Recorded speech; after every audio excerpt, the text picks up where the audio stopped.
What program specifically do you see being at risk of being in the at-risk organized? You know, about 6 or 7 years ago, there was two deans before me. There was an effort to try to generate a bunch of minors, and there were some really interesting programs put together. They were fascinating. You look at them, I look at them, I say, oh boy, I wish I had this available when I was a student. I would have really liked that. Actually, in actuality, when we did the analysis, there are many of those wonderfully attractive design programs that have no enrollment in it. And so I think one of our first questions is going to be, why didn't this work? Is it a marketing problem? Is it that students did not find the program attractive? Is it that it doesn't meet the needs of the students? And so I think that's probably one of our first questions. And I don't necessarily mean that those programs will go away. I just had this very same conversation this morning. I said, I think there's some real value in some of these things, but I don't think that they're designed and organized to address what the students are most interested in. So I'll go back to that point again and say maybe we need to just rethink some of those programs. And that I think is going to be the largest set of programs that we probably need to entertain. Those minors that we thought students would find very attractive, people haven't come to them, and so now we need to rethink that. I don't really have much to add, but I kind of have a question for the dean. Personally, with program prioritization, when prioritizing these programs, do you take into account when people decide to enter into the major and minor program, as opposed to most students have been undecided or pre-med, and so that preloads the science majors, but as they filter up through the university, they tend to filter into different majors and minors? Yeah, no, you know what we like to look at actually is the sort of, we use average data over several years so that we can get a reliable picture of the enrollment in the program. And so probably it's better to look at the programs, how many students they've graduated, if you will. Now, there are also a possibility within that there are trend lines that should be up through it. So trend lines that, you know, things have been changing, they're growing over time.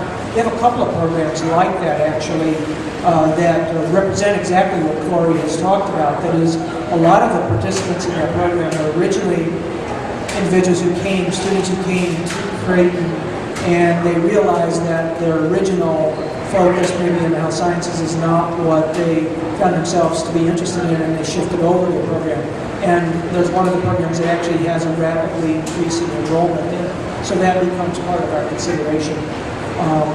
And that there, I think the thing to keep in mind is that a lot of the students who do come with an interest in the natural sciences or in the health sciences, when they do find that they're more interested in poetry or more interested in literature or more interested in policy issues through the political science department, or they really like individual behavior in psychology, I mean, that's a success, because the more important thing is that people have enough exposure to different opportunities to discover what their real passions are. And I consider that shifting process a real success. So no, we take into account where people end up in the process in terms of doing it. Yeah. What efforts should or are being made to curb increasing class sizes?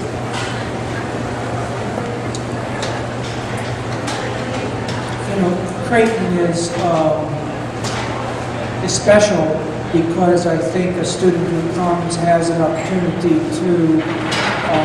to be in a class size, the average of which incidentally throughout the college is 12 to 1. There are 12 students for every one faculty member. That's a very nice ratio. There are some departments that have much larger class sizes than 12 students per faculty member, and every faculty member teaches traditionally 5 to 6 courses in an academic year. what we're trying to do is to identify where those high enrollment areas are. Some of those are traditional, some of those are more pronounced at the lower division level, but at the upper division level are smaller. Some of the departments have larger class sizes all the way through. So it's a matter of trying to identify where those areas are and shift resources over. As you can imagine, we haven't added many new lines in this economic times. The budget here at Creighton, and particularly the budget in the college, is very, very much tuition driven. So the alternative to adding faculty lines is to raise the tuition. And that's not what the route that we've chosen to do. So a better way is to make shifts internally. That is, if enrollment is small in some area, then move that line and it does open up over to an area that needs more faculty in it. So that's a process that we continually do, and that's a difficult thing. It's a political thing for a department to give up a line to pass it over to another. So it takes a lot of internal work to do that. But yes, it's always on our mind in terms of keeping class sizes low. With growing class sizes, I think that's a problem that goes beyond the College of Arts and Sciences.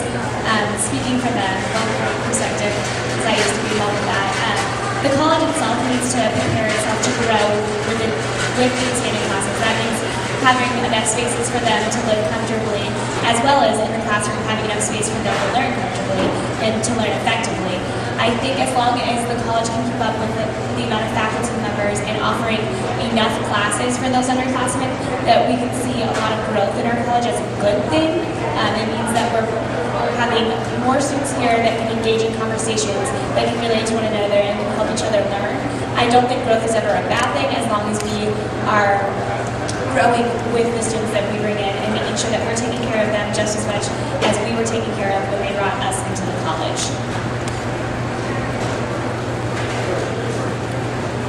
I know, Dean Lueger, you mentioned the energy technologies major. Are there any other new programs planned for the future?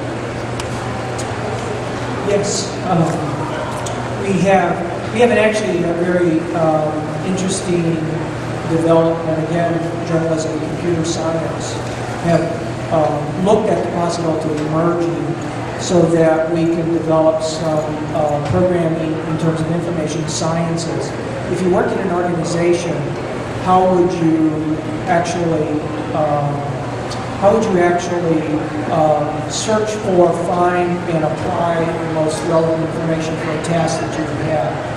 There's a lot of disciplines that you can learn that kind of task, but there might be some special value in having the technology skills that would enable you to do those kinds of searches. So we have a very interesting series of conversations going forward on that at this time. We're also looking at the development of maybe some alternative ways of doing our education program here. So the chair of the education department and I have talked about some very interesting things that we might consider. Those discussions are too preliminary to really shape and form that. I think the critical thing about this is that we're open to any opportunity that does several things. One is it should take into account student interest. That's the first and foremost thing. I've been mentioning that all night, and I can't underscore that enough. I think it also should relate to a life after Creighton. We have to tie it in with the kind of expectations, demands, skill sets, opportunities that might be there. We then have to look at our resources here and ask, how can we bring combinations of resources together to build those student learning opportunities that will help people in those kind of opportunities. That's more of almost a template for how to create new programs. And I think we're comfortable enough that works, and more importantly, it's not the areas as much as it is understanding what the process of the templates are to do that. I think also as more programs are being brought in or assessed for the College of Arts and Sciences, in the future I think a lot of those programs are going to be integrated programs that will combine a a lot of skill sets in the different disciplines. They won't be strictly English, math, science kind of programs, but rather something that combines all of those. And that's something with the new energy technology, the Bachelor of Arts and the Bachelor of Sciences, is that you really see that integration of those courses, because employers these days are looking for skill sets that don't only require a technical knowledge, but also writing skills, communication skills, being able to research, and those are from an integrated program rather than strictly a discipline program. So I think as Creighton develops these programs, and as Dean Lueger has spoken to, that's what we'll see a lot in these new programs as they're developed.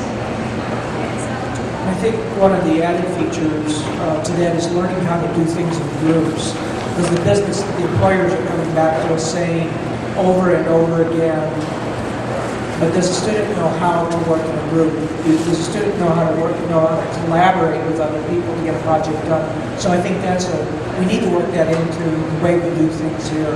And I don't know if you guys are like me, but I trusted myself in terms of what I knew and the amount of effort I would put into a task. It was more difficult to trust even my people I knew well as colleagues that my grade might depend on somebody else. But we've got to learn how to do that, and we've got to learn how to work that into the curriculum, because that's what the people after Creighton are going to want out of them, whether it's graduate school or professional school or the work environment and so on.